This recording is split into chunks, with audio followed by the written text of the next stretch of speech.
nyakubahwa ntumwa ya leta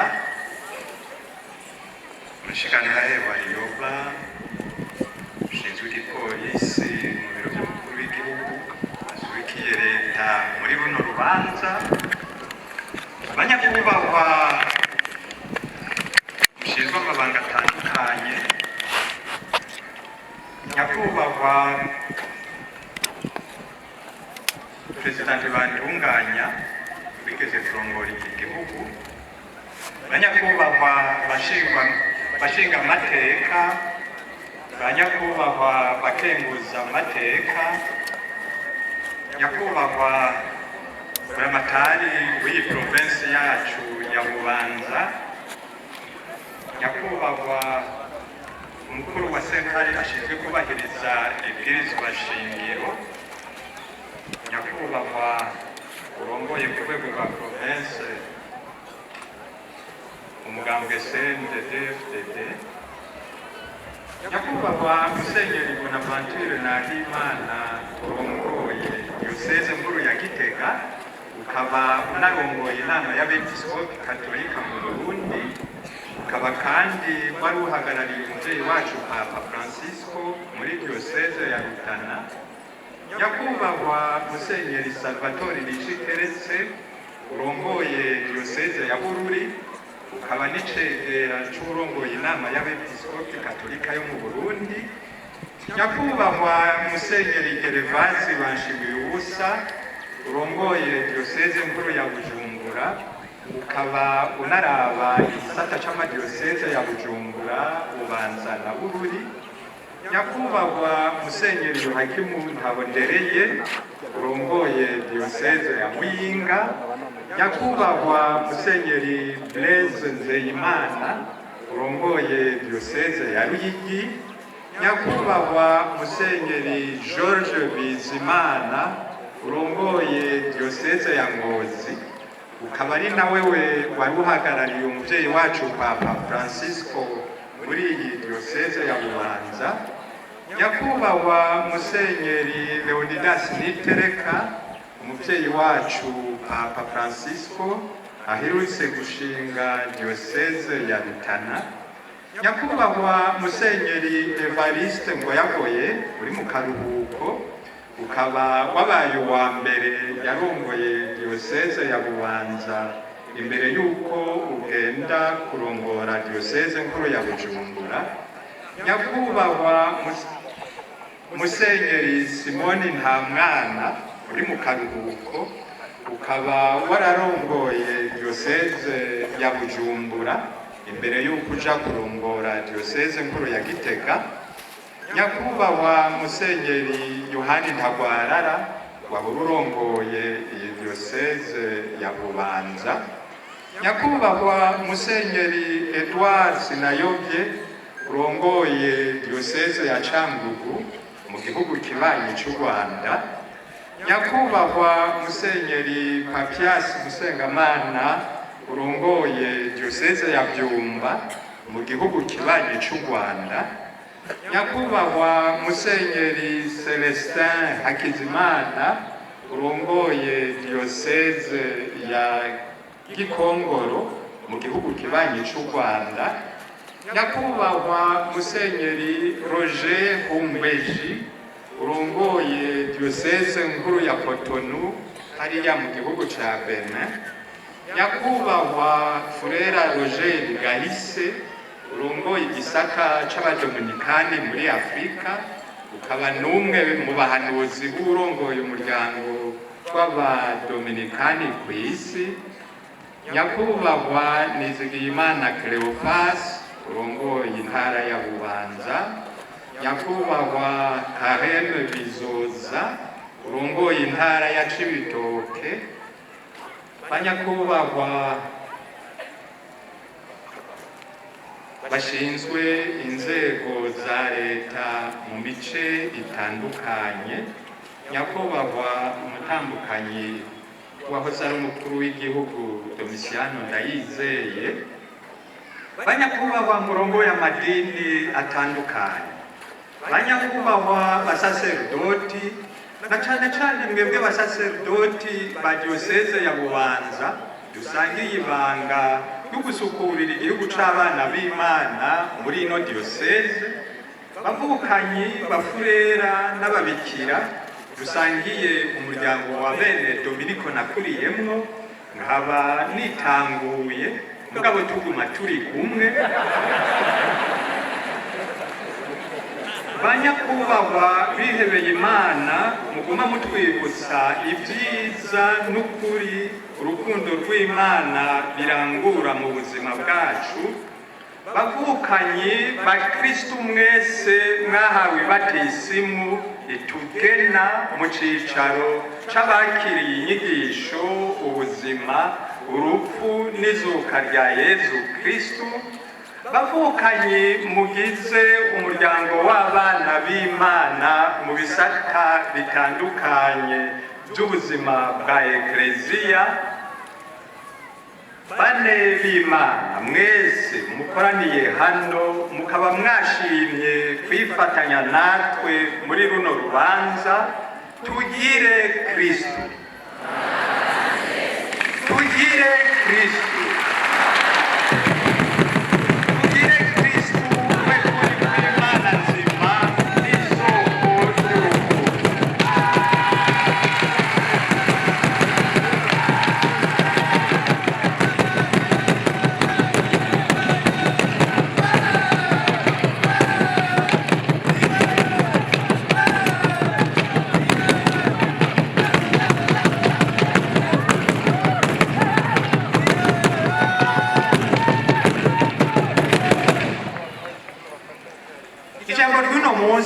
Nidugukeza Imana dukenguruka. Imana ninahazwe, Imana nishemezwe, nihabwa impundu yo itanga ubuzima igatunganya imyanya n'ibihe.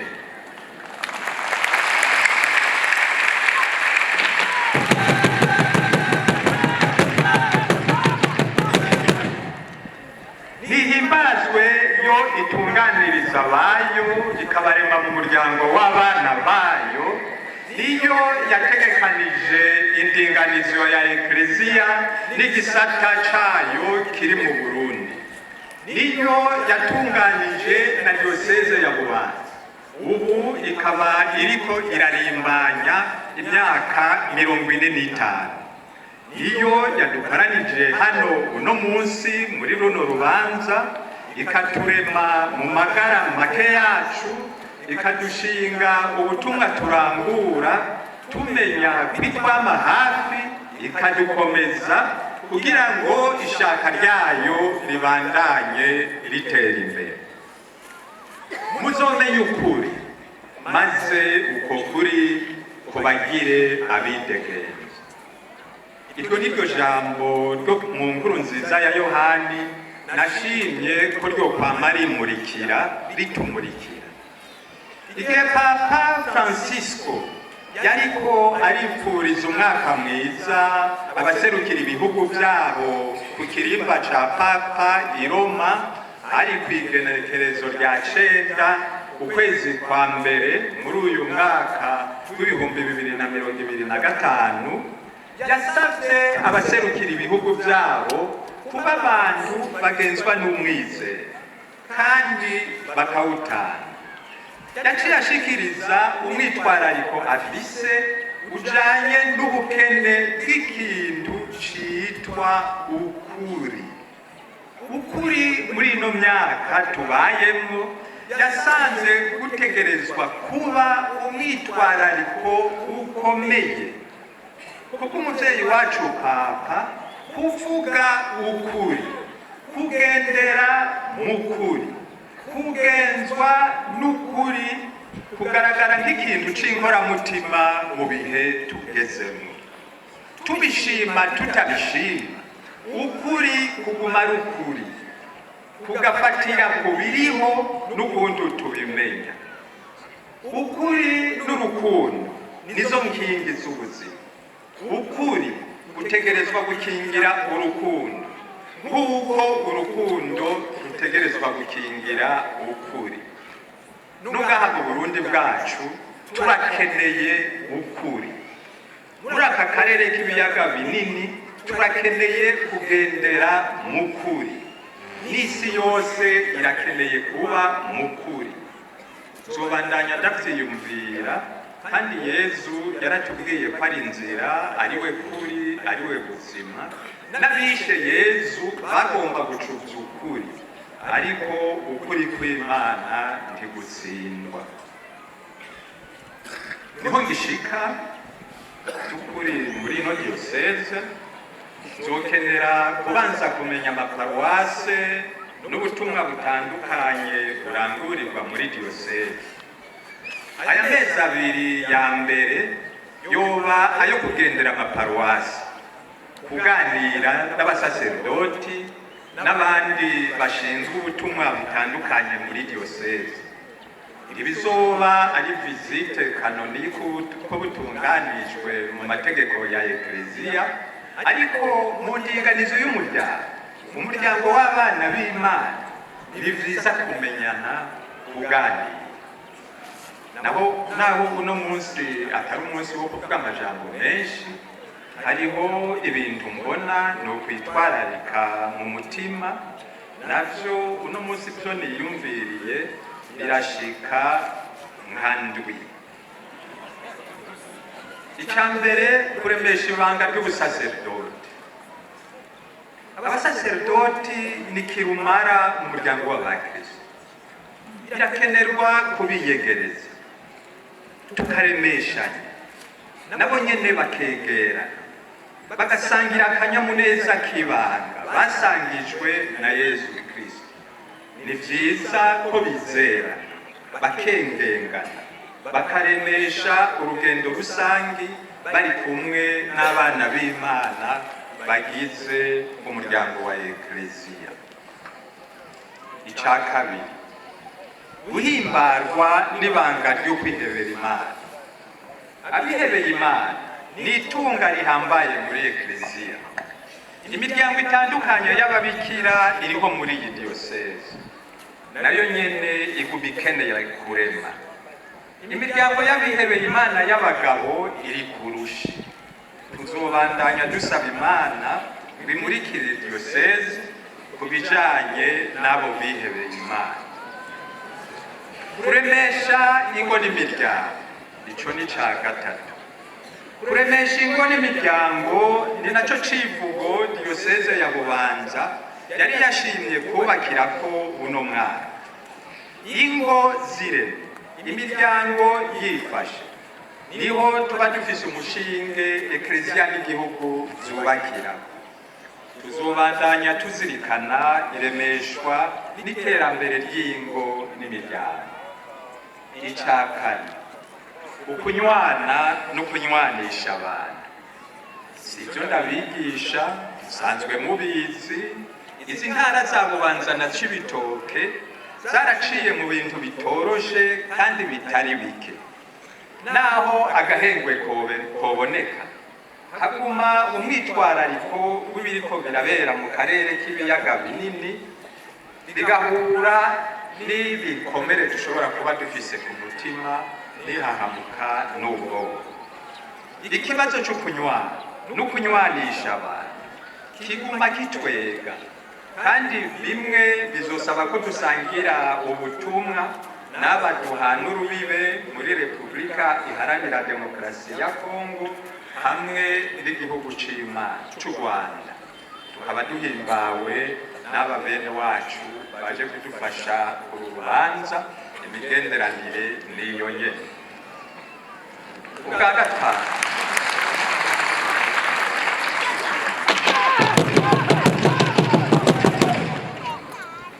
gatanu, umuryango wisuganya mu biwutunga bikawuteza imbere. Icerekezo c'ubumwitwarariko, abasaserdoti n'umwepiskopi yari ahagarariye Papa baracicariye mu mwaka w'ibihumbi 2023, maze kuwa 29 mu Kakaro ibihumbi 2023 umwepiskopi arashinga indinganizo y'ukuntu paruwase yose yo kwisuganya ifatiye ku vyifise kandi igafatikanya n'abakristo balayike usanga bafise n'ubuhinga butandukanye, bityo paruwase yose ikagira ubutwari mu migambi no mu bikorwa by'iterambere, kuko ibyo ukwaye amaboko tuganyira abanyamahanga bikwiye kugenda bigabanuka mu gihe ububangutsi n'ubukerebuzi bwacu bwogenda burema. Hariho ibyo paruwase na diyoseze bitokwishoboza, niko bigakenerwa ko tubandanya twiyumvirira hamwe icokorwa kugira ngo abashinzwe ubutumwa bashobore kwiyunguruza, abasaserdoti nabo basangiye ubutumwa babandanye bakarisha ubwenge. Eka ibikenewe ni byinshi, n'intumwa ya papa bimwe bimwe yabisize ahabona. Umugambi w'isengero nkuru katedrale ya diyoseze turashobora kuranguka, murabizi, kugira ngo here umwitwarariko wo gusubirako urashikirizwa n'abantu batari bake. Birakenewe rero ko dusubira kuwicarira kugira ngo turabe icogorwa, kandi abalayike mufise ubuhinga muri ibi na biriya mu buryo ubu na buriya mutabaranye tuje kugira. Iyindi migambi iriko irarangurwa ariko ntirahera, kandi numvise atari mike, birakwiye gusubira gusuzumwa kugira ngo irangurwa ryayo ritere imbere. Uwo mutima w'umwete w'iterambere mu mice yose y'ubuzima bw'umuntu nibo twakwitwararika muri diyoseze yacu ku bijyanye n'abantu bose, ingo n'imiryango, amashyirahamwe, amashure, reka n'ibindi bice byose bizana akarusho mu kubaho kw'abantu. Icya gatandatu, Imana ni imwe ariko abayemera bakaba kwinshi. Mu kiganiro cyaremeshejwe kuri televiziyo y'igihugu cyacu igenekerezo rya 3 Ntwarante umwaka w'ibihumbi 2022 cyitwa ugusenga birafasha mu iterambere ry'igihugu, wararemesheje icyo kiganiro yameshesheje icyo gihe ko amashengero yemejwe n'iteka ry'ubushikiranganji mu byo bushinzwe harimwo intwaro yo hagati, ari nabwo ukurikirana ibijyanye n'amadini n'amashengero. Yavuze ko rero ayo mashengero n'amadini icyo gihe yashika ku gitigiri c'768. Usubira gutohoza neza usanga icyo gitigiri cyariyongereye, kandi uko kwiyongera kw'igitigiri c'amadini n'amashengero kwaragaragaye cyane muri ino myaka 25 yanyu. Nongaha muri ino diyoseze yacu ya Bubanza narumvise ko amadini n'amashengero ari batari make mu bumwe bw'abana b'Imana.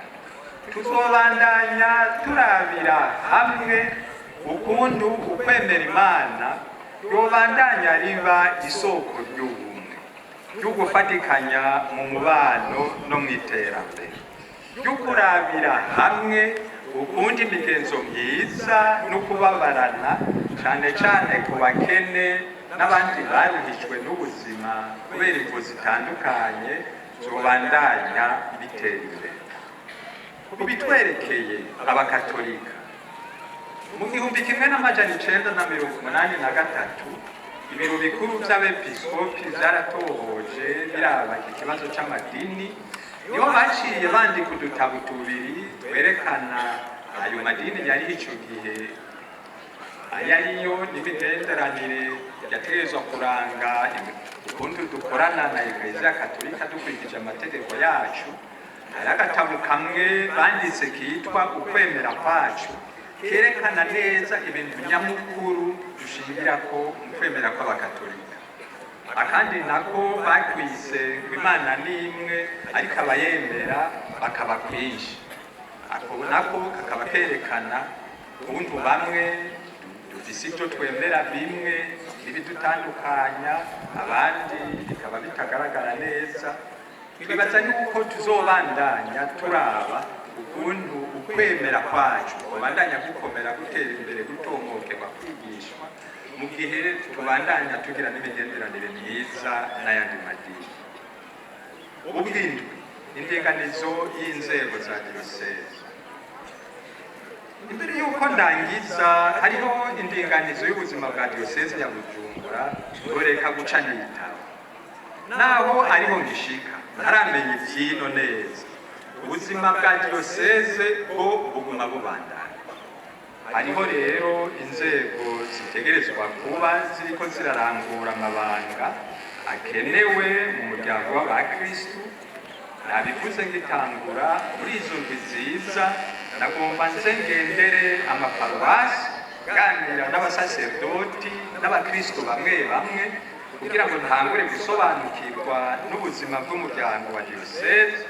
Ico gikorwa gitunganye tuzoheza duce turabira hamwe n'abo vyega ishikwaho z'inzego zose zitegekanijwe n'amategeko hamwe n'indinganizo ya Ekleziya Katolika. Ko ubuzima butegerezwa kuguma bubandanya muri diyoseze rero hariho inzego izo arizo zose zitegerezwa kuba ziri ku kivi, ari naco gituma nshinze ko gushika habonetse izindi ndinganizo. Inzego zikurikira zibandanya ziyobowe n'abakurikira bari bamenyereye, bari bazi aho bigeze. Vicaire General icegera ca Musenyeri ni Musenyeri Theogene Mubundi.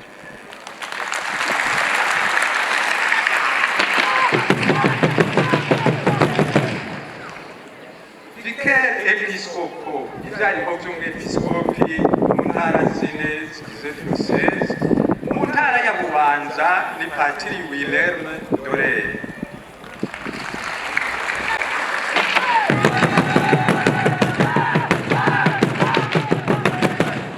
Mu ntara ya Gihanga ni Patiri Liboire Sayengu.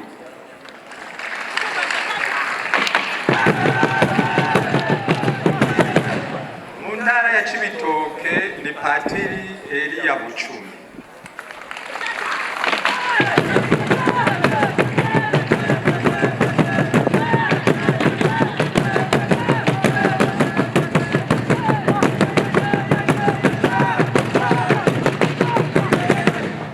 Mu ntara ya Mabayi ni Patiri Romain Ndihokubwayo.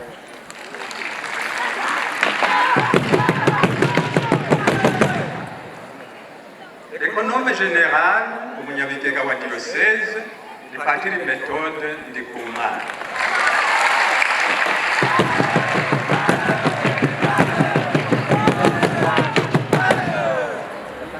Chancelier ashinzwe kwegeranya ibijanye n'amabanga y'ivya diyoseze ni Patiri Yosefu Butoyi.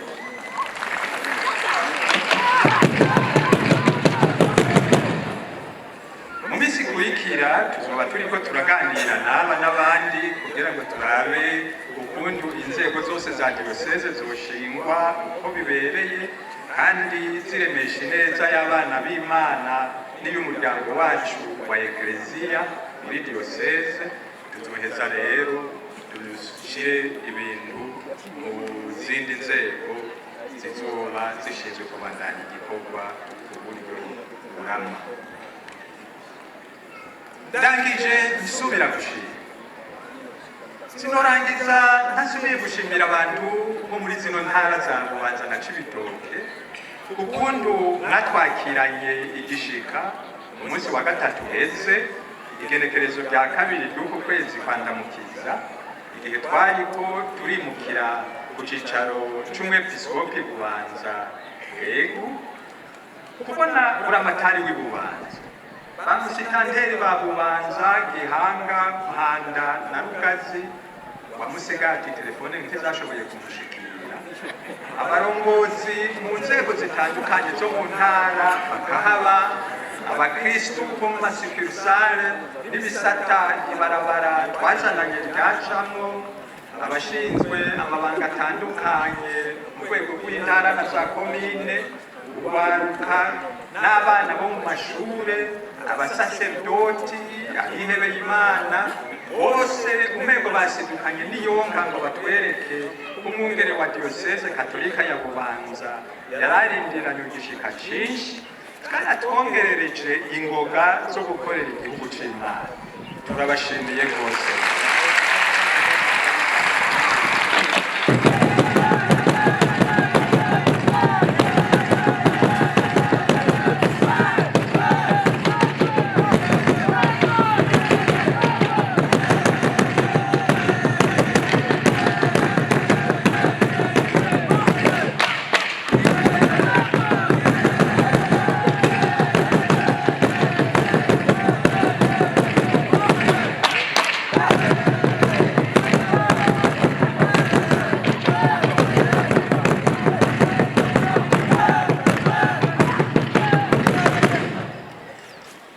Ndakengurukiye kandi namwebwe mwese bitavye urubanza, urabo mu muryango mvukamwo, urabavukanyi bene Dominiko bababikira n'abafurera, urabagenzi n'abakristu twari dusangiye ubutumwa mu muryango w'abakristu Bujumbura, uri abagenzi batandukanye basangiye ikivi n'ivyiyumviro muri ibi na biriya mu Banga twagiye turashingwa.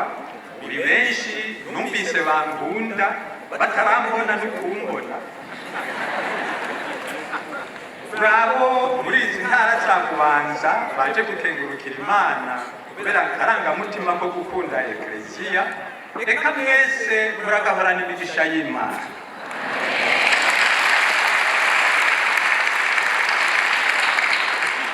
Nkuko nari nabibabwiye igihe naca ino mu kwezi guheze, icyo ngomba ndabipfuriza mwese n'amahoro. Umwe wese agira amahoro mu mutima, agira amahoro mu mutwe, agira amahoro mu nda,